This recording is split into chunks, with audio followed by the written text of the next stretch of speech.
زبور کی کتاب زبور 103 اور اس کی تیسری آیت خداوند کے کلام میں سے تلاوت کی جائے گی۔ زبور 103 اور اس کی تیسری آیت کی تلاوت کی جائے گی، اور ان آیات کی تلاوت ہم سبوں کے لیے بھائی عبید لیاقت جو سیمنری میں اسٹوڈنٹ ہیں وہ اس آیت کی تلاوت ہم سبوں کے لیے کریں گے۔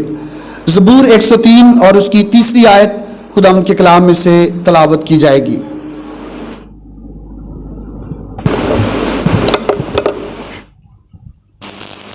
مسیح یسوع میں آپ سبوں کی سلامتی ہو۔ ہمارے لیے آج کی تلاوت عہد عتیق میں سے زبور کی کتاب زبور نمبر 103 اور اس کی تیسری آیت خداوند کے مقدس کلام میں سے تلاوت کی جائے گی۔ خداوند کے مقدس کلام میں کچھ یوں لکھا ہے: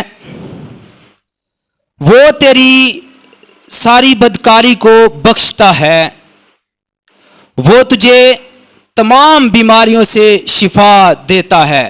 خداوند کے مقدس کلام کو پڑھے اور سنے جانے پہ خداوند کی برکت ہو، آمین۔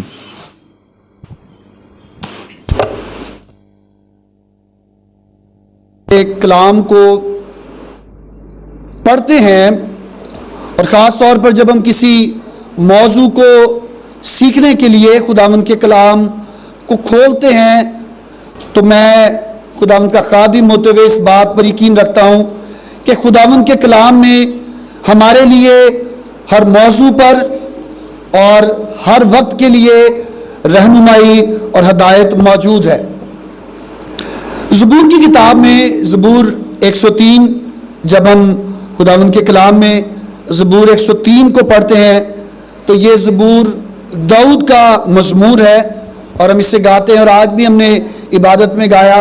اور زبور 103 ہے کہ تو آنکھ اے میری جاں مبارک خدا ہے تے او سیدہ ہی نام پویتر صدا ہے۔ ہم کئی دفعہ گاتے ہوئے پویتر کہہ دیتے ہیں، لیکن یہ لفظ پویتر ہے، یعنی اس کا نام پاک ہے۔ تو آنکھ ہے میری جان مبارک خدا ہے تے او سیدہ ہی نام پویتر صدا ہے۔ خداوند کو مبارک کہنے کے بارے میں یہ زبور ہمیں بتاتا ہے کہ ہمیں اپنی زندگی میں خداوند کو مبارک کہنا ہے۔ اور زبور 103 اس کی پہلی آیت میں لکھا ہے کہ جو کچھ مجھ میں ہے وہ اس کے قدوس نام کو کیا کہے؟ مبارک کہے۔ سب بولے کیا کہے اس کے قدوس نام کو؟ اور یہ زبور ہمیں یہ بھی بتاتا ہے کہ برکت کیوں ملتی ہے، برکت ملنے کی وجہ کیا ہے، اور جب ہم خداوند کو مبارک کہتے ہیں، اس کی شکر گزاری کرتے ہیں، تو اس کی وسیلہ سے ہماری زندگی میں کیا کیا کچھ موجود ہوتا ہے۔ تیسری آیت جو ہماری مرکزی آیت ہے، جب ہم خداوند کے کلام میں سے اس آیت کو پڑھتے ہیں تو اس آیت میں ہمیں شفا کا ذکر ملتا ہے۔ کس کا ذکر ملتا ہے جی؟ اور کلام میں لکھا ہے تیسری آیت میں اس کے دوسرے حصہ میں کہ وہ تجھے تمام بیماریوں سے شفا دیتا ہے۔ وہ تجھے کیا کرتا ہے؟ تمام بیماریوں سے شفا دیتا ہے۔ اور اس سے پہلے لکھا ہے کہ وہ تیری بدکاری کو بخشتا ہے۔ وہ تیری بدکاری کو کیا کرتا ہے؟ بائبل مقدس کے اندر خداوند کے کلام میں جب ہم شفا کی بات کرتے ہیں تو خداوند کا کلام صحت کی بحالی، جسمانی یا ذہنی شفا اور روحانی شفا کے بارے میں ہمیں بیان کرتا ہے۔ لیکن افسوس کی بات یہ ہے کہ آج کی کلیسیا اور آج کے ایمانداروں کا سارا فوکس، آج کی کلیسیا کا سارا جو فوکس ہے وہ جسمانی شفا کی جانب ہے۔ ہم روحانی شفا کی بات کم کرتے ہیں، لیکن جسمانی شفا کی، یعنی وہ شفا جو بیماریوں سے ہمیں ملتی ہے، جسمانی شفا، ہم اس کے بارے میں زیادہ بات کرتے ہیں۔ اور ہمارے ہاں اس بات کو کہ وہ تجھے تمام بیماریوں سے شفا دیتا ہے، اس بات کو زیادہ اہمیت حاصل ہے۔ اور اس سے پہلے جو تیسری آیت کا پہلے حصہ ہے کہ وہ تیری ساری بدکاری کو بخشتا ہے۔ بدکاری کو بخشنا یہ بھی شفا ہے، اور یہ روحانی شفا ہے۔ خداوند ہمیں یہ بھی دیتا ہے، لیکن آج کی کلیسیا کا سارا جو فوکس ہے، سارا جو مرکز ہے، وہ صرف اور صرف جسمانی شفا ہے۔ لیکن آج ہم یہ دیکھیں گے، اور آج اس پیغام کا پہلا حصہ اگر اگلے اتوار میں ہم دوسرے حصے پر غور کریں گے اور دیکھیں گے کہ خداوند کا کلام اس کے بارے میں کیا کہتا ہے۔ اور آج کے پیغام کا موضوع اور عنوان بھی یہ ہے کہ کلام مقدس میں شفا۔ کلام مقدس میں کیا؟ پرانے عہد نامہ کو جب ہم کھولتے ہیں، پرانے عہد نامہ کو پڑھتے ہیں، تو ہمیں خداوند کے کلام میں یہ ذکر ملتا ہے کہ پرانے عہد نامہ میں خداوند یہوہ وہی تمام لوگوں کو شفا دیتا ہے، اور زندگی کے ہر شعبہ میں، پرانے عہد نامہ کی بات کر رہے ہیں، زندگی کے ہر شعبہ میں پرانے عہد نامہ میں ہم یہ دیکھتے ہیں کہ وہاں پر یہوہ شافی ہے، وہ شفا دینے والا ہے، اور وہ لوگوں کو ان کی بیماریوں سے، وہ ان کے گناہوں سے انہیں شفا دیتا ہے۔ اور خداوند کے کلام میں جب ہم خداوند کے بندہ زبور نویس داؤد کی بات کرتے ہیں، تو داؤد اس بات کا اظہار کرتا ہے۔ ہم زبور 51 گاتے ہیں، اس میں بھی ہم یہ گاتے ہیں کہ فضل نال اے رب بخش گناہ سب میرے۔ وہ اپنے گناہوں سے شفا کی، یعنی روحانی شفا کی بات کرتا ہے۔ اور ہمیں پرانے عہد نامہ میں یہ ذکر ملتا ہے کہ بہت سے لوگوں نے نہ صرف روحانی طور پر بلکہ جسمانی طور پر بھی اپنے جسموں میں بھی انہوں نے شفا کے بڑے کام کو دیکھا۔ میرے ساتھ ایک حوالہ دیکھیے گا، خروج کی کتاب اس کا 15واں باب اور اس کی 22ویں آیت سے 26ویں آیت تک۔ خروج کی کتاب اس کا 15واں باب اور اس کی 22ویں آیت سے لے کر اس کی 26ویں آیت کے آخر تک تلاوت کی جائے گی۔ خداوند کے کلام میں لکھا ہے، پھر موسیٰ بنی اسرائیل کو بحر کلزم سے آگے لے گیا اور وہ شور کے بیابان میں آئے۔ شور کے بیابان، یہ بیابان کا نام ہے۔ وہ شور کے بیابان میں آئے اور بیابان میں چلتے ہوئے 3 دن تک ان کو کوئی پانی کا چشمہ نہ ملا۔ اور جب وہ مارا میں آئے، مارا یہ بھی ایک جگہ کا نام ہے، اور جب وہ مارا میں آئے تو مارا کا پانی پی نہ سکے کیونکہ وہ کڑوا تھا۔ پانی کیا تھا؟ اسی لیے اس جگہ کا نام مارا پڑ گیا۔ تب وہ لوگ موسیٰ پر بڑبڑا کر کہنے لگے کہ ہم کیا پئیں؟ اس نے خداوند سے فریاد کی۔ خداوند نے اسے ایک پیڑ دکھایا، درخت دکھایا، جسے جب اس نے پانی میں ڈالا تو پانی میٹھا ہو گیا۔ وہیں خداوند نے ان کے لیے ایک آئین اور شریعت بنائی، اور وہیں یہ کہہ کر ان کی آزمائش کی کہ اگر تو دل لگا کر خداوند اپنے خدا کی بات سنے اور وہی کام کرے جو اس کی نظر میں بھلا ہے، اور اس کے حکموں کو مانے اور اس کے آئین پر عمل کرے، تو میں ان بیماریوں میں سے جو میں نے مصریوں پر بھیجی تجھ پر کوئی نہ بھیجوں گا، کیونکہ میں خداوند تیرا شافی ہوں۔ خداوند کیا کہتا ہے؟ میں خداوند کیا ہوں؟ تیرا شافی ہوں۔ جسمانی شفا دینے کا اختیار صرف اور صرف خداوند کے پاس ہے۔ جسمانی شفا دینے کے لیے حاکمیت اور مرضی خداوند کی چلتی ہے، اور خداوند جسے چاہتا ہے اسے شفا دیتا ہے، اور آدمی کا گناہ، تکبر اور اس کے خیال جو خداوند کے برعکس ہیں، وہ خداوند کی مار اس پر لے آتے ہیں۔ اور جب انسان تکبر میں، گھمنڈ میں آ جاتا ہے، تو پھر بحالی کا کام اس کی زندگی میں نہیں ہوتا۔ خداوند کے کلام میں لکھا ہے، خداوند کہتا ہے کہ وہ بیماریاں اور وہ وبائیں جو میں نے مصریوں پر بھیجی، ان میں سے کوئی بھی میں تجھ پر یا تم پر نہیں بھیجوں گا۔ اور ہم یہ جانتے ہیں کہ مصریوں پر وہ کیوں آئی تھی، اس کی وجہ کیا تھی؟ اس کی وجہ یہ تھی کہ ان کا دل سخت تھا۔ اور کلام میں لکھا ہے کہ فرعون بادشاہ وہ اسرائیلیوں کو وہاں سے جانے نہیں دیتا تھا، اور خداوند نے ان پر آفتیں بھیجی۔ نہ صرف انہیں سکھانے کے لیے بلکہ اسرائیلیوں کو سکھانے کے لیے بھی، اور کلام میں لکھا ہے کہ خداوند یہ کہتا ہے کہ اگر تو دل لگا کر خداوند اپنے خدا کی بات سنے اور وہی کام کرے جو اس کی نظر میں بھلا ہے اور اس کے حکموں کو مانے تو اور اس کے آئین پر عمل کرے، تو میں ان بیماریوں میں سے جو میں نے مصریوں پر بھیجی میں تم پر نہ بھیجوں گا۔ تو یہ آیت ہمیں اس کے بارے میں بیان کرتی ہے کہ اگر روحانی طور پر ہمیں شفا کی ضرورت ہے، یعنی ہمیں نجات دہندہ کی ضرورت ہے، یا جسمانی طور پر ہمیں شفا کی ضرورت ہے، تو ضروری یہ بھی ہے کہ اس سے پہلے کہ ہم شفا کے لیے درخواست کریں، اس سے پہلے کہ ہم اپنے لیے خداوند سے کہیں کہ اے خداوند مجھے شفا دے، ہمیں خداوند کے آئین پر اور اس کے حکموں پر عمل کرنا بھی بہت زیادہ ضروری ہے، ہمیں ایمان لانا ضروری ہے، تب ہی ہم جسمانی اور روحانی دونوں طور پر شفا کو حاصل کریں گے۔ آج کے اس دور میں ہر آدمی کو شفا کی ضرورت ہے۔ آج اگر ابھی چرچ میں اعلان کر دیا جائے، بڑی بڑی باتوں میں ہم جاتے ہیں، کہا جائے کہ وہ کھڑے ہو جائیں جو آج چاہتے ہیں کہ انہیں شفا ملے، تو ہر شخص اپنی جگہ پر کھڑا ہو جائے گا۔ آج سے چند سال پہلے مجھے یاد ہے کہ ہمارے پاس ملک امریکہ سے خداوند کے خادم بشپ میلون صاحب آئے سائی وال میں، میں بھی اس عبادت میں تھا۔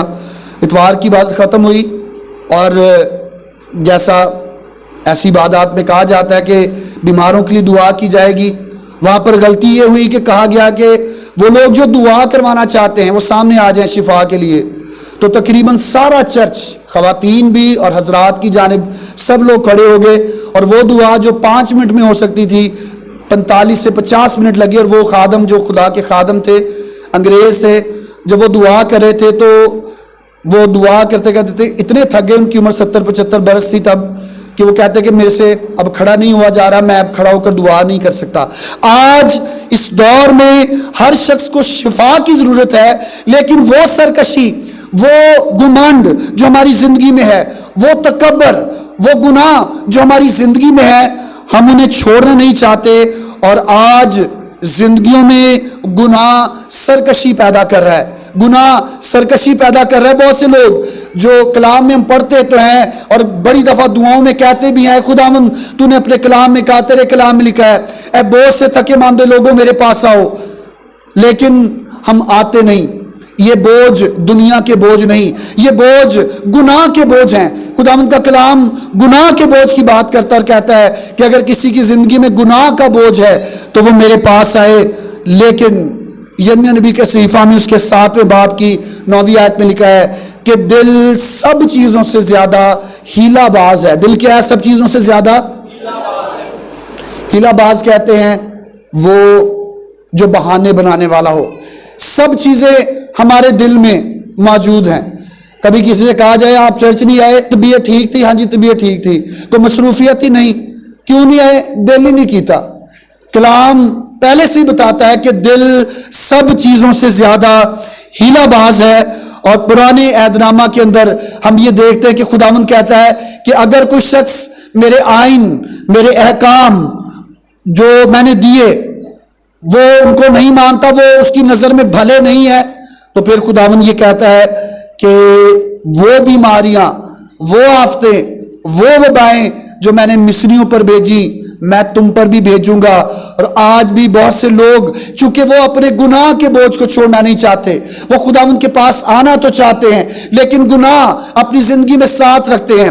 وہ جسمانی شفا، سر درد کی بیماری کو ٹھیک کروا کر، ٹانگ کی بیماری کو، وہ مختلف طرح کی بیماریوں کو ٹھیک کروا کر چلے تو جاتے ہیں، لیکن گناہ کے بوجھ کو اپنی زندگی سے علیحدہ نہیں کرتے، اسی لیے بیماری تھوڑی دیر کے لیے ان کی زندگی میں سے جاتی تو ہے لیکن دوبارہ پھر واپس آ جاتی ہے۔ گزشتہ اتوار میں ہم نے یہ سیکھا کہ شفا اور معجزہ میں کیا فرق ہے۔ شفا یہ بحالی کا وہ کام ہے جو چند وقت میں ہماری زندگی میں ہو جاتا ہے۔ وہ چھوٹی چھوٹی بیماریاں، سر درد جو ہمیں ہو رہا ہے، وہ کمزوری جو ہماری زندگی میں ہے، پٹھوں کا کھچاؤ، ٹانگ کی درد، یہ جب سب بیماریاں ہماری زندگی میں ہوں، دعا کی جائے، یہ شفا ہے۔ لیکن اگر مردہ زندہ ہو گیا، کسی کو بدروح گرفتار کو بدروحوں سے بحالی حاصل ہوئی، یا مافوق الفطرت کام جو ہماری زندگی میں ہوا، جب ہمیں وہ ہماری زندگی میں ہوتا ہے تو یہ معجزہ ہے، مافوق الفطرت کام معجزہ ہے۔ آج لوگ شفا پانے کے لیے خداوند کے پاس آنا تو چاہتے ہیں، لیکن وہ اپنی گناہ آلودہ فطرت کو چھوڑنا نہیں چاہتے۔ کلام مقدس میں ہمیں مرکز کی انجیل میں ایک بیمار شخص کا، مفلوج کا واقعہ ملتا ہے۔ کلام میں لکھا کہ یسوع مسیح ایک گھر میں موجود تھے اور وہ کلام سنا رہے تھے۔ 4 لوگ ایک آدمی کو چارپائی پر اٹھا کر لے کر آئے۔ جب بھیڑ کے سبب سے اندر نہ آئے تو کلام میں لکھا ہے کہ انہوں نے گھر کی چھت کو کھولا، اس چارپائی کو جس پر وہ مفلوج تھا اسے رسیوں سے باندھ کر نیچے لٹکا دیا، اور یسوع نے سب سے پہلے سے کیا کہا؟ بیٹا تیرے گناہ معاف ہوئے۔ یسوع نے کیا کہا؟ بیٹے تیرے گناہ کیا ہوئے؟ اپنی چارپائی اٹھا اور چل پھر۔ یسوع مسیح یہ جانتے تھے کہ یہ بیماری جو اس کی زندگی میں ہے یہ اس کے گناہ کا نتیجہ ہے، اور آج بھی میرے عزیزوں ہم برکت، شفا، بحالی پانا چاہتے ہیں لیکن گناہ کو چھوڑنا نہیں چاہتے۔ یاد رکھیں جب تک ہماری زندگی میں گناہ ہے، شفا یا بحالی کامل طور پر ہماری زندگی میں نہیں آئے گی۔ اور پیدائش کی کتاب اس کا 3 باب اور اس کی 2 آیت، اس کی 17ویں آیت اور اس کی 19ویں آیت، خداوند کے کلام میں لکھا ہے بیماری، زوال یہ گناہ کی وجہ سے ہماری زندگی میں آتا ہے۔ اور کلام میں لکھا ہے خداوند نے کیا کہا تھا آدم سے کہ جس روز تو نے اس پھل میں سے کھایا تو کیا ہوا؟ تو مرا۔ کیا کہا؟ تو کیا ہوگا؟ پھل کھانے سے کیا ہوگا؟ تو مرے گا۔ اور پھل کھانا گناہ جو ہے وہ یسوع کے، وہ خدا کے حکم کو توڑنا تھا۔ پھل کھانا وہ خداوند کے حکم کو توڑنا تھا، اور جب خداوند کے حکم کو توڑا تو یہ گناہ کے زمرے میں آیا۔ اور کلام میں لکھا ہے ہوا نے کہا، ہمیں 3 باب کی 2 آیت میں ملتا ہے، ہوا سام سے، ابلیس سے یہ کہتی ہے خدا نے کہا ہے جس روز تم کھاؤ گے تم مر جاؤ گے، لیکن ابلیس نے کیا کہا؟ نہیں، تم نہیں مرو گے بلکہ تم کس کی مانند ہو جاؤ گے؟ خدا کی مانند ہو جاؤ گے۔ کس کی مانند ہو جاؤ گے؟ خدا کی مانند ہو جاؤ گے۔ تو جب انسان کی دل میں یہ آ جائے کہ کچھ نہیں ہوندا، میں یہ بھی کروں گا، میں خدا کی طرح کا ہو جاؤں گا، یا میں ایک بہت بڑا آدمی بن جاؤں گا، میں گناہ کروں گا، تو یاد رکھے گناہ انسان کی زندگی میں زوال کو اور موت کو لے کر آتا ہے۔ اور یہی کچھ ہوا۔ اور خداوند جب ٹھنڈے وقت میں ان سے ملنے کے لیے آیا، پہلے خداوند پکارتا نہیں تھا کہ اے آدم تو کہاں ہے؟ جب گناہ ہو گیا، جب اس کو زندگی میں روحانی طور پر بحالی اور شفا کی ضرورت تھی تو خدا نے تب پکارا اور آدم سے کہا اے آدم تو کہاں ہے؟ کیا کہا ہے آدم تو؟ آدم نے کہا کہ اے خداوند میں ننگا ہوں، میں تیرے سامنے نہیں آ سکتا۔ اور یہ زوال گناہ کے نتیجہ میں، خدا کے حکم کو توڑنے کے نتیجے میں سامنے آیا۔ اور کلام میں لکھا ہے کہ خداوند نے انہیں باغ سے باہر نکالا، اور باغ سے باہر نکالنے سے پہلے انہیں سزا بھی دی۔ یہ بات اور یہ آیات اس کے بارے میں بیان کرتی ہے کہ جب جو زندگی گناہ کرتی ہے، اور کلام میں جیسے لکھا کہ جو زندگی جو گناہ کرے گی، جو جان گناہ کرے گی وہ کیا ہوگی؟ مرے گی۔ زوال، موت اس کی زندگی میں آئے گا۔ ہم اکثر بیماری میں اپنی زندگی کے اس گناہ کو چھوڑنا نہیں چاہتے۔ شفا کے لیے ہم دعا کی درخواست کر رہے ہوتے ہیں، ہم اپنے سر کو خدا کے حضور میں جھکا رہے ہوتے، لیکن اپنے گناہ کو چھوڑنا نہیں چاہ رہے ہوتے۔ زبور 51 میں زبونوی سے کہتا ہے، ہم گاتے بھی ہیں، میں کیا یہوہ دے اگے ضرور، میں مننا گا اپنے گناہ تے قصور۔ اگر ہم اپنے گناہ کا اقرار کریں تو کلام میں لکھا ہے کہ وہ ہمیں ساری ناراضگی سے پاک کرنے میں سچا اور عادل ہے۔ یونا کا پہلا خط اس کے بارے میں بیان کرتا ہے۔ اب جب گناہ زندگی میں آدم اور حوا کی زندگی میں آیا تو خداوند کے کلام میں یہ لکھا ہے کہ خداوند نے باغ سے باہر نکالنے سے پہلے آدم کو کہا، سزا دی اور کہا کہ تو محنت کرے گا، تیرا پسینہ تیری ایڑی تک آئے گا۔ اس سے پہلے محنت انسان نہیں کرتا تھا، انسان محنت نہیں کرتے، بلکہ وہ اس باغ میں جو خداوند نے ان کے لیے لگایا اور بنایا تھا اس میں رہتے تھے۔ گناہ ہوا اور گناہ کا نتیجہ یہ سامنے آیا۔ عورت سے کہا کہ تیری رغبت تیرے شوہر کی طرف ہوگی وہ تجھ پر حکومت کرے گا اور تو درد سے اولاد کو بچوں کو پیدا کرے گی. یہ گناہ کا نتیجہ تھا. اور آج ہم شفا کی بابت بات تو کرتے ہیں, اے خداوند مجھے شفا دے دے. ہم زبور 103 میں بھی پڑھتے ہیں کہ وہ تیری ساری بدکاری کو بخشتا, وہ تجھے تمام بیماریوں سے شفا دیتا ہے. یہ تو ہم پڑھتے ہیں کہ وہ بیماریوں سے شفا دیتا ہے, لیکن اس سے پہلے کی آیت کا وہ حصہ جس میں لکھا ہے کہ وہ تیری بدکاری کو بخشتا ہے, ہم بدکاریوں کو چھوڑنا نہیں چاہتے, ہم برے کاموں کو ترک نہیں کرنا چاہتے. تھوڑی سی سر میں درد ہوئی, تھوڑا سا مسئلہ گھر میں ہوا, شفا نہیں ملی, زندہ خدا کو چھوڑ کر قبروں کے پاس, پیروں اور فقیروں کے پاس چلے جاتے ہیں اور پھر کہتے ہیں شفا نہیں ملی. بھائی جب تک بدکاری زندگی میں سے نہیں جائے گی, جب تک خداوند کے خلاف جانے کا گناہ ہماری زندگی میں ہوگا, ہمیں شفا نہیں ملے گی. لیکن میرے عزیزوں میں یہاں پر یہ بھی واضح کر دینا چاہتا ہوں کہ ہر بیماری, ہر پریشانی وہ گناہ کا نتیجہ نہیں ہوتی. خداوند بہت بار انسانوں کو جب کسی بات کے لیے وہ آزمائش میں سے گزرتے ہیں تو ہمیشہ ہم یہ نہیں کہہ سکتے کہ یہ اس کے گناہ کا نتیجہ ہے یا یہ خدا کی طرف سے سزا جو ہے وہ اس کو ملی ہے. بہت سے لوگ جب بیمار ہوتے ہیں تو ہم یہ کہنا شروع کر دیتے ہیں کہ جی یہ خدا اس کو سزا دے رہا ہے. یاد رکھیں کہ 100 میں سے 10% ہم کہہ سکتے ہیں کہ بہت سی جو ہماری بیماریاں ہیں وہ گناہ کا نتیجہ ہو سکتی ہیں, لیکن کئی دفعہ جب انسان بیماریوں میں سے گزرتا ہے تو خداوند بہت ساری چیزوں کو اس کی زندگی میں لے کر آتا ہے. خداوند اس سے ایمان کو بڑھانا چاہتا ہے, خداوند زندگی میں نظم و ضبط کو پیدا کرنے کے لیے ایسا کرتا ہے, یا خداوند اکثر سزا دینے کے لیے بھی بیماری کو اس کی زندگی میں آنے دیتا ہے. لیکن ہم ایوب کی کتاب اور یسوع مسیح کی تعلیمات سے اس بات کو سیکھ سکتے ہیں کہ ہر بیماری گناہ کا نتیجہ نہیں ہوتی. جب ہم ایوب کی زندگی اور اس کے تجربات کی بات کرتے ہیں تو ایوب کی کتاب اس کا 40واں باب اور اس کی 4 آیت آپ اسے لکھ لیں, آپ گھر پر جا کر پڑھ سکتے ہیں.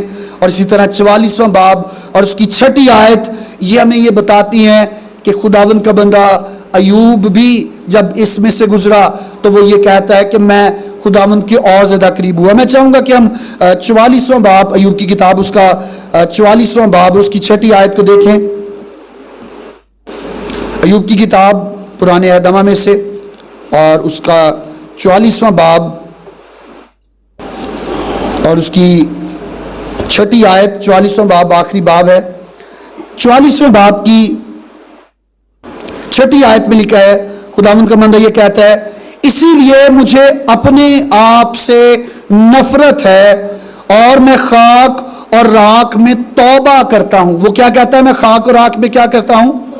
ایوب خداوند کا بندہ یہ وہ بندہ ہے جس کے بچے سارے کے سارے بچے ایک ہی دن میں مر گئے, اس کا مال مویشی, اس کا اسباب وہ سب کا سب ایک ہی دن میں ختم ہو گیا, لیکن اس نے خداوند کے نام کی تکفیر نہیں کی. اس کی بیوی تک کہہ رہی اب کچھ نہیں بچا, اب تو خداوند کے نام کی تکفیر کر. اس کا جسم پھوڑوں سے بھر گیا ہے, وہ ٹھیکری کے ساتھ ان پر خارش کرتا ہے, لیکن وہ یہ کہتا ہے کہ میں ایسا نہیں کروں گا. وہ بیماری, وہ پریشانی جو اس کی زندگی میں آئی وہ اس کے لیے اور زیادہ خدا کی قربت میں آنے کا باعث بنی, اور وہ کہتا ہے کہ میں خاک اور راکھ میں توبہ کرتا ہوں. وہ کیا کہتا ہے؟ میں خاک اور راکھ میں کیا کرتا ہوں؟ وہ عاجزی کی بات کرتا ہے. لیکن آج جب کسی کی زندگی میں بیماری آئے, دونوں طرف سے مسئلے بڑے خراب ہیں. خدا کا کوئی خادم بیمار ہو جائے, کلیسیا میں کسی کو اس کے ساتھ کوئی پنجابی میں جو کہتے ہیں کہ کوئی گلا شکوہ ہو, کوئی ناراضگی, تو کہتے ہوئے کیا خدا نے انہوں چنگی سزا دیتی. عام ایمانداروں کے لیے بھی ہم ایسے ہی کہتے ہیں. کسی نے ہمیں ہماری زندگی میں کبھی کچھ ہمارے ساتھ برا کیا ہو, بجائے اس کے کہ ہم اس کے لیے دعا کریں, ہم فیصلے سنانا شروع کر دیتے ہوئے کیا انہوں کا رویہ ٹھیک نہیں ہے, اس کر کے خدا نے برکت انہوں نے دیتی, اس لیے یہ بیماری میں ہے. یاد رکھیں بہت سی زندگیوں میں خداوند نظم و ضبط کو قائم کرنے کے لیے, خداوند اپنی محبت کو ظاہر کرنے کے لیے, ان کی زندگی میں ایمان کو بڑھانے کے لیے بھی ان کی زندگی میں بیماری کو لے کر آتا ہے. اور خداوند کا بندہ ایوب بھی وہ اسی بات کو بیان کرتا ہے۔ پولس رسول کا تجربہ بھی اسی بارے میں ہے، اور دوسرا کرنتھیوں اس کا 4 باب اس کی 17ویں اور 18ویں آیت ہمیں اس کے بارے میں بیان کرتی ہے۔ دوسرا کرنتھیوں اس کا 4 باب اس کی 17ویں اور 18ویں آیت خداوند کے کلام میں لکھا ہے، اسی لیے ہم ہمت نہیں ہارتے، بلکہ گو ہماری ظاہری انسانیت زائل ہوتی جاتی ہے، پھر بھی ہماری باطنی انسانیت روز بروز نئی ہوتی جاتی ہے، کیونکہ ہماری دم بھر کی ہلکی سی مصیبت، کلام میں کیا لکھا ہے؟ ہمارے دم بھر کی ہلکی سی کیا مصیبت ہمارے لیے از حد بھاری اور ابدی جلال پیدا کرتی جاتی ہے، جس حال میں کہ ہم دیکھی ہوئی چیزوں پر نہیں بلکہ اندیکھی چیزوں پر نظر کرتے ہیں، کیونکہ دیکھی ہوئی چیزیں چند روزہ ہیں مگر اندیکھی چیزیں ابدی ہیں۔ خداوند کا بندہ یہ کہتا ہے کہ یہ ہماری زندگیوں میں آنے والی پریشانیاں، یہ مسائل ہمارے لیے از حد بھاری اور ابدی جلال کو پیدا کرتے ہیں، لیکن ہم بیماری کو کیا سمجھتے ہیں؟ ہم سمجھتے ہیں خدا نے انہوں سزا دیتی ہے۔ بہت سے لوگ ایسے ہیں، لیکن ہم سب کو ایک ہی تھالی میں نہیں ڈال سکتے کہ سب کے ساتھ ایسا ہی ہو رہا ہے۔ بہت سے ایسے ایماندار لوگ ہیں، ان کی زندگیوں میں کچھ کمیاں کمزوریاں ہوتی ہیں، بہت سے بے اولاد ہوتے ہیں۔ ہم کسی کے بارے میں نہیں کہہ سکتے کہ خدا نے اس کو سزا دی ہے۔ ہو سکتا ہے کہ خداوند اس کو کچھ سکھا رہا ہو، یا اس کے وسیلہ سے، اس کے ایمان سے کسی دوسرے کو سکھا رہا ہو، لیکن غلطی تب ہے جب ہم دوسرے کی آنکھ میں تو تنکا دیکھ لیتے ہیں، لیکن اپنی آنکھ کے شتیر پر غور نہیں کرتے، اور ہم اس کے بارے میں فیصلہ کرتے اور کہتے ہیں کہ اس کی زندگی میں بیماری، اس کی زندگی میں یہ کمی اس کے گناہ کا نتیجہ ہے۔ لیکن خداوند کا کلام یہ کہتا ہے کہ ہماری دم بھر کی ہلکی سی مصیبت ہمارے لیے بھاری اور ابدی کس چیز کو پیدا کرتی ہے؟ جلال کو پیدا کرتی ہے۔ کس کو پیدا کرتی ہے؟ جلال کو پیدا کرتی ہے۔ اور میرے عزیزو، شفا کی جب بات کی جاتی ہے تو اس سے پہلے کہ ہم شفا حاصل کرنا چاہیں، ہمیں اپنی گناہ آلودہ فطرت کو چھوڑنے کی ضرورت ہے۔ اس سے پہلے کہ ہم خداوند سے کچھ حاصل کرنا چاہیں، ہمارے لیے ضروری ہے کہ ہم اپنا آپ اس کے سامنے پیش کریں اور کہیں کہ اے خداوند مجھے یہ چیز بخش۔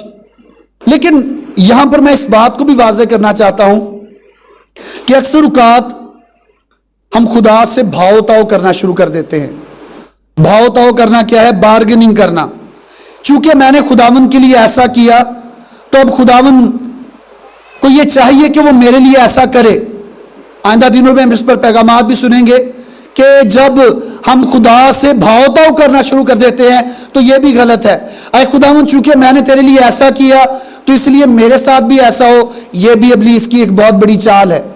یاد رکھیں، ہمارے لیے اجر خداوند نے دینے کا وعدہ کیا ہے، لیکن بہت سے اجر ایسے ہیں جو زمین پر نہیں بلکہ ہمیں آسمان پر، ہمارے ابدی مکان کی صورت میں ہمیں مل رہا ہے، لیکن ہم اسے زمین پر ہی حاصل کرنا چاہتے ہیں۔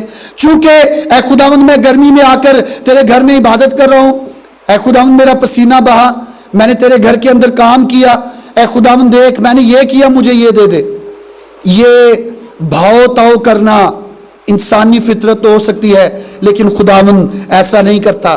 یاد رکھیں، شفا دینے کے لیے حاکمیت، شفا دینے کے لیے مرضی صرف اور صرف خداوند کی چلتی ہے۔ بہت سے لوگ ہیں وہ خداوند یسوع مسیح کے پاس آئے، گزشتہ پیغام میں ہم نے دیکھا کہ یسوع نے کہا تو وہ شفا پا گئے۔ بہت سے ایسے ہیں جن کے لیے خداوند یسوع مسیح نے مٹی پر تھوکا، مٹی آنکھوں پر لگائی، کسی کو وہیں سے شفا مل گئی، کسی کو کہا جا کر اپنے آنکھوں کو دھوئے گا تو شفا ملے گی۔ اکثر اوقات خداوند اس پروسیس میں سے ہمیں گزارنا چاہ رہا ہوتا ہے، لیکن ہم اس کے سامنے جب آتے ہیں تو کہتے ہیں کہ خداوند مجھے ابھی سب کچھ چاہیے۔ یاد رکھیں، ہم اگر شفا لینا چاہتے ہیں خداوند سے تو یہ شفا ہمیں خداوند کے طریقہ کار سے ہی مل سکتی ہے۔ نئے عہد نامہ کے اندر پہلی 3 اناجیل میں ہمیں خداوند یسوع مسیح شفا دیتے ہوئے ملتے ہیں، اور یوحنا کی انجیل میں 3 معجزات کا ذکر، اہم 3 بڑے معجزات ہیں جن کا ذکر ہمیں ملتا ہے۔ اور جب ہم پہلی 3 اناجیل دیکھتے ہیں تو انہیں سینوپٹک گاسپلز کہا جاتا ہے، اور یہ تین اناجیل یہوہ خدا کو فضل کے اس دور میں ظاہر کرتی ہیں. اور کیوں کرتی ہیں؟ کیونکہ کلام میں لکھا ہے کہ یسوع مسیح جب اس دنیا میں آئے تو لکھا ہے کہ کہا گیا تھا، فرشتہ کا حکم تھا کہ اس کا نام یسوع رکھنا، ایمانویل رکھنا، جس کا ترجمہ ہے خدا ہمارے ساتھ ہے. جب یسوع مسیح اس دور میں اور اس وقت میں اپنے لوگوں کے ساتھ رہے تو لوگوں نے واقعی یہ جانا کہ خدا ہمارے ساتھ ہے. مردے یسوع کا حکم سنتے ہیں تو وہ 4 دن کا لازر وہ قبر سے باہر آ جاتا ہے. وہ لڑکی جو مر گئی ہے اس کے لیے رونا کیا جا رہا ہے، بیان کیا جا رہا ہے. جب یسوع مسیح اس کا ہاتھ پکڑتے تو وہ کھڑی ہو جاتی ہے. خداوند نظر آتا ہے کہ وہ لوگوں کے درمیان میں ہے. وہ کوڑی جنہیں شفا کی ضرورت ہے، یسوع مسیح کہتے ہیں کہ جا کر کاہنوں کو دکھاؤ، تو کلام میں لکھا ہے کہ وہ راستے میں جاتے جاتے پاک صاف ہو جاتے ہیں. لوگوں نے اس بات کو جانا، یسوع مسیح کے وسیلہ سے اس بات کو دیکھا کہ خدا ہمارے درمیان میں ہے. لیکن نیا عہد نامہ 2 طرح کی شفا کی بات کرتا ہے. جیسے ہم پرانے عہد نامہ میں دیکھتے ہیں کہ وہ بدکاری کو بھی بخشتا ہے، دوسری بات یہ کہ وہ بیماریوں سے بھی شفا دیتا ہے. نیا عہد نامہ بھی اسی طرح 2 طرح کی شفا کی بات کرتا ہے. پہلے ہم دیکھیں گے جسمانی شفا، اور اس کے لیے حوالہ ہے مقدس متی کی انجیل اس کا 4 باب اور اس کی 24ویں آیت. مقدس متی کی انجیل اس کا 4 باب اور اس کی 24ویں آیت. خداوند کے کلام میں لکھا ہے 4 باب اور اس کی 24ویں آیت. خداوند کے کلام میں لکھا ہے اور اس کی شہرت تمام سوریہ میں پھیل گئی. سوریہ یہ ایک علاقے کا نام ہے. اور لوگ سب بیماروں کو جو طرح طرح کی بیماریوں اور تکلیفوں میں گرفتار تھے اور ان کو جن میں بدروہیں تھی اور مرگی والوں اور مفلوجوں کو اس کے پاس لائے، اور اس نے ان کو اچھا کیا. اس نے کیا کیا؟ ان کو. یہ جسمانی شفا کی بات ہو رہی ہے. لیکن اسی طرح نئے عہد نامہ میں عبرانیوں کے نام کا خط اس کا 12واں باب اور اس کی 13ویں آیت کو جب ہم خداوند کے کلام میں پڑھتے ہیں، عبرانیوں کے نام کا خط اس کا 12واں باب اور اس کی 13ویں آیت، تو یہ آیت ہمیں روحانی شفا کے بارے میں بتاتی ہے. غور سے سنیے گا، کبھی بھی آیات کو ہمیں غلط طور پر استعمال نہیں کرنا. عبرانیوں کے نام خط اس کا 12واں باب اور اس کی 13ویں آیت خداوند کے کلام میں لکھا ہے اور اپنے پاؤں کے لیے سیدھے راستے بناؤ تاکہ لنگڑا بے راہ نہ ہو بلکہ شفا پائے. لنگڑا بے راہ نہ ہو بلکہ کیا پائے؟ یہ آیت روحانی شفا کی بابت بات کرتی ہوئی نظر آتی ہے. لنگڑا گناہ کے باعث، وہ گناہ جو انسان کی زندگی میں آ رہا ہے، اور گناہ کے باعث انسان جب خدا سے دور چلا جاتا ہے، برگشتہ ہو جاتا ہے، وہ بے راہ ہو جاتا ہے. خداوند کا کلام یہ کہتا ہے کہ ڈھیلے ہاتھوں خادمین کی، کلام سنانے والوں کی بات ہو رہی ہے کہ وہ اپنے ڈھیلے ہاتھوں کو، سست گھٹنوں کو، جو خدمت کے لیے، جو ایونجلزم کے لیے، تبلیغ کے لیے نہیں نکلتے، خداوند کہتا ہے کہ ڈھیلے ہاتھوں اور سست گھٹنوں کو درست کرو اور اپنے پاؤں کے لیے سیدھے راستے بناؤ تاکہ لنگڑا جو گناہ کے باعث خدا کے پاس نہیں آ پا رہا، وہ بے راہ نہ ہو بلکہ کیا پائے؟ شفا پائے. سب بولے وہ کیا پائے؟ پرانے اور نئے دونوں عہود میں جب ہم جسمانی شفا کی بات کرتے ہیں تو جیسے میں نے پہلے بتایا کہ جسمانی شفا کی بات کرتے کرتے، جسمانی شفا کو پریچ کرتے ہوئے اشتہارات لگ جاتے ہیں، ٹی وی پر اشتہار چلتے ہیں، آئیں معجزہ پائیں، آئیں شفا حاصل کریں. جسمانی شفا کی بات کرتے کرتے لوگ روحانی شفا سے بہت زیادہ دور چلے گئے ہیں. پطرس کا پہلا عام خط اس کا 2 باب اور اس کی 24ویں آیت، خداوند کے کلام میں لکھا ہے وہ آپ ہمارے گناہوں کو اپنے بدن پر لیے ہوئے صلیب پر چڑھ گیا. وہ ہمارے گناہوں کو اپنے بدن پر لیے ہوئے کہاں چڑھ گیا؟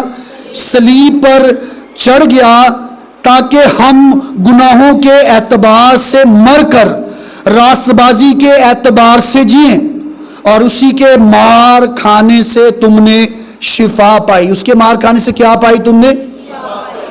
بدنی جسمانی شفا نہیں، روحانی شفا، یعنی گناہوں سے شفا پائی. لیکن اس آیت کو اس قدر زیادہ جسمانی شفا کے ساتھ جوڑ دیا گیا کہ لوگ بے شک یسوع مسیح کے صلیبی کفارے کے وسیلہ سے اس کا جب ہم نام لیتے ہیں کہ اے خداوند یسوع مسیح جس نے میرے لیے صلیب پر جان دی، اے خداوند اس صلیبی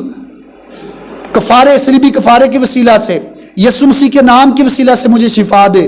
ہم بدنی شفا بھی پاتے ہیں.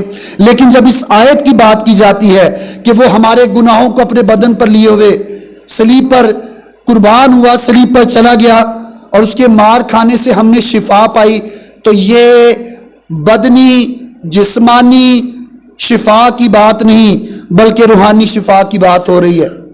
لیکن افسوس کی بات یہ ہے کہ آج جسمانی شفا کو اس قدر زیادہ ہائی لائٹ کر دیا گیا کہ لوگ روحانی شفا کی بات نہیں کرتے.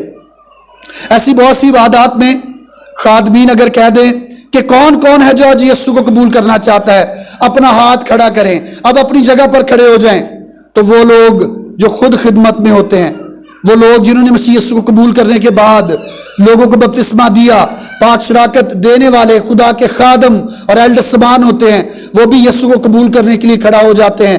وجہ کیا؟ ہم نے جسمانی شفا کو اتنا پریچ کیا کہ روحانی شفا کے بارے میں لوگ جانتے ہی نہیں.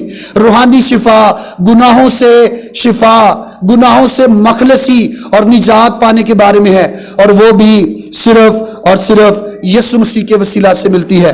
یہ آیت جس میں یہ لکھا ہے کہ اسی کے مار کھانے سے ہم نے شفا پائی، یہ ہم نے نہیں، کلام میں لکھا ہے اس کے مار کھانے سے تم نے شفا پائی. اور یہ شفا روحانی شفا ہے، ہمارے گناہوں سے شفا. خداوند کا کلام اس کے بارے میں بیان کرتا ہے. کلام مقدس میں جب ہم شفا کی بات کرتے ہیں جو ہمارا موضوع ہے، تو بہت سے لوگ شاید کئی دفعہ یہ کہتے ہیں جی یہ تو شفا پہ یقین نہیں رکھتے. یاد رکھیں ہم خدا کی قدرت کو محدود نہیں کر سکتے. میں کون ہوں یہ کہوں کہ آج شفا کا کام جاری نہیں ہے؟ میں خداوند کو محدود نہیں کر سکتا. میں انسان ہوں، میں محدود ہو سکتا ہوں، میں کسی کام کو چاہوں تو بند کر سکتا ہوں، لیکن خداوند مافوق الطریقہ سے معجزہ کو کر سکتا ہے، وہ شفا کو کر سکتا ہے. لیکن ان سب چیزوں کو کرتے ہوئے ہمیں یہ یاد رکھنا ہے کہ آج بنی نوع انسان کو سب سے زیادہ جس چیز کی ضرورت ہے وہ روحانی شفا ہے. اور آج افسوس کے ساتھ کہنا چاہوں گا کہ کلام میں دونوں شفا کے بارے میں بات کی جاتی ہے، لیکن پریچ صرف اور صرف جسمانی شفا کے بارے میں کیا جاتا ہے. پراسپیرٹی گاسپل کی بات کی جاتی ہے، خوشحالی کی انجیل کی بات کی جاتی ہے. آئیں چرچ میں ہدیہ دیں، آپ بیماری سے شفا پا جائیں گے. بپتسمہ لے لیں تو آپ کو بیماریوں سے شفا مل جائے گی. پراسپیرٹی گاسپل کی بات کی جاتی ہے، آئیں ہمیں اتنا ہدیہ دیں، آپ کے رکے ہوئے کام ہو جائیں گے. کیا کبھی کسی نے یہ کہا آئیں خداوند کس کام کے لیے آپ ہدیہ دیں؟ یسوع مسیح پر ایمان لائیں، اسے اپنا نجات دہندہ قبول کریں، روحانی طور پر شفا پائیں تو آپ جسمانی طور پر بھی ٹھیک ہو جائیں گے.